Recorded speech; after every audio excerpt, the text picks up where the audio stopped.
લોકસભા સામાન્ય ચૂંટણી 2024 અંતર્ગત આગામી તારીખ 7મી મેના રોજ મતદાન યોજાનાર છે. ત્યારે સુરેન્દ્રનગર જિલ્લા ચૂંટણી અધિકારી અને કલેક્ટર કેસી સંપટના અધ્યક્ષ સ્થાને કલેક્ટર કચેરી સભાખંડ ખાતે એક પત્રકાર પરિષદ યોજાઈ હતી. પત્રકાર પરિષદમાં સંબોધન કરતા જિલ્લા ચૂંટણી અધિકારી કેસી સંપટે મતદાન દિવસે સંદર્ભે તંત્ર દ્વારા કરાયેલી તૈયારીઓની વિગતવાર માહિતી આપી હતી. તારીખ 19/4/2024 રોજ પ્રસિદ્ધ થયેલી મતદાર યાદી મુજબ નવ સુરેન્દ્રનગર સંસદીય મત વિસ્તારમાં 20,33,419 જેટલા મતદારો નોંધાયા છે. આ ઉપરાંત કુલ 445 શહેરી અને 1691 ગ્રામ્ય વિસ્તારના એમ મળી કુલ 2136 જેટલા મતદાન મથક પર મતદાન પ્રક્રિયા હાથ ધરવામાં આવશે. આ મતદાન મથકો પૈકીના 50% મતદાન મથક પર વેબકાસ્ટિંગ કરવામાં આવશે. ચૂંટણીમાં ફરજમાં રોકાયેલા પોલિંગ સ્ટાફ વિશે વિગતવાર માહિતી આપતા તેણે જણાવ્યું કે નવ સુરેન્દ્રનગર સંસદીય મત વિભાગમાં સમાવિષ્ટ કુલ 7 વિધાનસભા મતદાર વિભાગના 2136 મતદાન મથકો પર 9412 જેટલા પોલિંગ સ્ટાફની નિમણૂક કરવામાં આવી છે, જે મતદાનના દિવસે મતદાન મથક ખાતે ફરજ બજાવશે. આ ઉપરાંત કુલ 244 જેટલા ઝોનલ રૂટ નક્કી કરવામાં આવ્યા છે. ચૂંટણી સંબંધિત માહિતી માટે જિલ્લા કક્ષાએ કંટ્રોલ રૂમ કાર્યરત કરવામાં આવ્યો છે, જેનો ટોલ ફ્રી નંબર 1950 છે.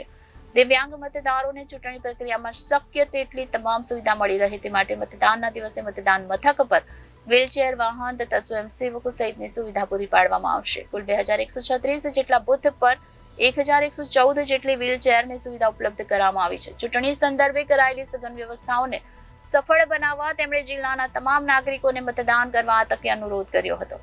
સવારના 7 કલાકથી સાંજના 6 કલાક દરમિયાન મતદાન યોજાશે. ત્યારે હીટ વેવને ધ્યાનમાં રાખી ગરમીથી બચવા જિલ્લાના મતદારોને શક્ય હોય ત્યાં સુધી વહેલી સવારે મતદાન કરવા જણાવ્યું હતું.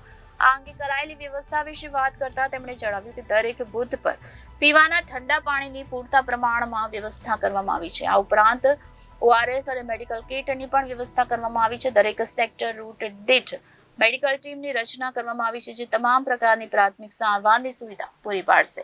મતદાન મથક ઉપર અનુસરવાની થતી માર્ગદર્શિકા વિશે જણાવતા તેમણે ઉમેર્યું કે મતદાન મથક પર મોબાઈલ ફોન સાથે પ્રવેશ કરી શકાશે નહીં. મતદાન માટે ઓળખના પુરાવા તરીકે મતદાન માહિતી કાપલી સ્વીકારવામાં આવશે નહીં. જો મતદાર પાસે ચૂંટણી કાર્ડ ઉપલબ્ધ ન હોય તો Aadhaar card, MNREGA job card, PAN card, driving licence સહિતના 12 માન્ય પુરાવાથી મતદાન કરી શકાશે.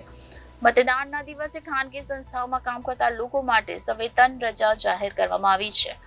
તેમજ આ અંગે મદદનીશ શ્રમ આયુક્તની કચેરી બહુમાળી ભવન ખાતે કંટ્રોલ રૂમ પણ કાર્યરત કરવામાં આવ્યો છે, જે કંટ્રોલ રૂમનો નંબર 027522825003 છે.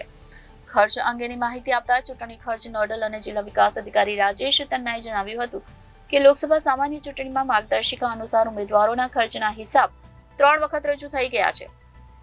આ ઉપરાંત દરેક વિધાનસભા મતદાર વિભાગમાં FST, SST, VST સહિતની તમામ ટીમો કાર્યરત છે.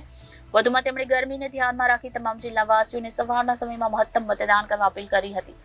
કાયદો અને સુરક્ષા વિશેની માહિતી આપતા જિલ્લા પોલીસ અધિક્ષક ડોક્ટર ગિરીશ પંડ્યાએ જણાવ્યું કે જિલ્લામાં કુલ 16,700 જેટલા વ્યક્તિઓ વિરુદ્ધ અટકાયતી પગલાં લેવામાં આવ્યા છે. 20 ઇસમ વિરુદ્ધ પાસા હેઠળ કાર્યવાહી કરવામાં આવી છે અને 4 લોકોને તડીપાર કરવામાં આવ્યા છે. ઉપરાંત જિલ્લા પોલીસે ₹1.25 કરોડનો વિદેશી દારૂ જપ્ત કર્યો છે.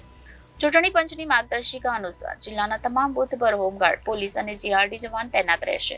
ક્રિટિકલ મતદાન મથક પર જરૂરિયાત મુજબ પેરામિલિટરી ફોર્સની પણ ફાળવણી કરવામાં આવી છે. જિલ્લાના દરેક બૂથ પર સતત પેટ્રોલિંગ કરવામાં આવશે. મતદાન મથક સિવાયના અન્ય સ્થળોએ 20 જેટલી QRT ટીમ કાર્યરત કરવામાં આવી છે. DYSP કક્ષાના અધિકારી દ્વારા જિલ્લાના 5 વિધાનસભા વિભાગમાં સુપરવિઝન કરવામાં આવશે. 5ની વિધાનસભા ચૂંટણીમાં જિલ્લામાં પ્રચાર દરમિયાન ને મતદાનના દિવસે એક પણ હિંસાનો બનાવ બન્યો નથી. તેવી જ રીતે આ ચૂંટણી પણ શાંતિપૂર્ણ માહોલમાં યોજાય તે માટેની તમામ વ્યવસ્થા સુનિશ્ચિત કરવામાં આવી છે. ત્યારે જિલ્લાના તમામ લોકો સમય કાઢી શાંતિપૂર્ણ અને નિર્ભય રહી મતદાન કરવા તેમણે અપીલ કરી હતી. આ પત્રકાર પરિષદમાં નિવાસી અધિક કલેક્ટર RK ઓઝા, નાયબ જિલ્લા વિકાસ અધિકારી અર્જુન ચાવડા સહિત પ્રિન્ટ અને ઇલેક્ટ્રોનિક મીડિયાના પત્રકારો ઉપસ્થિત રહ્યા હતા. ઓકે સાહેબ. આજરોજ જિલ્લા પોલીસ વડા, DDO સાહેબ અને અમારા નોડલ અધિકારીશ્રીઓની હાજરીમાં તમામ પ્રેસ મીડિયાના જે મિત્રો છે એમની સાથે એક પ્રેસ કોન્ફરન્સ યોજવામાં આવેલી હતી. ખાસ કરીને નવ સુરેન્દ્રનગર લોકસભા જે મત વિસ્તાર છે એમાં કુલ જે 7 વિધાનસભા મતદાર વિસ્તારોનો સમાવેશ થાય છે એની માહિતી ખાસ કરીને આપવામાં આવી. એ ઉપરાંત ખાસ કરીને છેલ્લા જે 16/3થી આપણી જે ચૂંટણીની જાહેરાત થઈ અને એ પછી એ મતદારોને જાગૃત કરવા માટેના જે કેટલાક કાર્યક્રમો એ ચૂંટણી પંચ દ્વારા આપવામાં આવ્યા, મુખ્ય નિર્વાચન અધિકારી શ્રી દ્વારા જે આપવામાં આવ્યા એની વિગતો પણ ધ્યાને મૂકી અને ખાસ કરીને 7 તારીખે જે આપણી આગામી ચૂંટણી એનો દિવસ છે એમાં વધુમાં વધુ મતદારો એમાં આવે અને આપણા સુરેન્દ્રનગર જિલ્લાના મતદારની ટકાવારી એ ખૂબ ઊંચી જાય એના માટેના પ્રયત્નો એ ધ્યાને મૂક્યા. ખાસ કરીને જે 3 બાબતો જે આપના માધ્યમ થકી એ લોકોના મતદારોના ધ્યાને મૂકવી છે કે મતદાન સેન્ટર ખાતે એ મોબાઈલ લઈ જવા ઉપર પ્રતિબંધ છે, એટલે આપ ગ્રુપમાં જઈ અને મતદાન કરો. જો મોબાઈલ આપે રાખવો હોય તો એ બહાર રાખવો પડશે. એવી જ રીતે જે મતદાનની કાપલી જે આપને આપવામાં આવી છે એ ઓળખનો પુરાવો નથી, આ ખાસ ધ્યાને લેવું. પરંતુ ખાસ કરીને માત્ર જે મતદાર ઓળખ કાર્ડ છે એનાથી જ મતદાન કરી શકાય તો એવું નથી. અન્ય જે 12 જેટલા પુરાવાઓ છે, ખાસ કરીને જેમાં આપણે કહીએ તો વોટર કાર્ડ ઉપરાંત જે છે આધાર કાર્ડ છે કે ડ્રાઇવિંગ લાઇસન્સ છે, આવા જે પુરાવાઓ છે એ લઈ જઈને પણ મતદાન કરી શકાશે.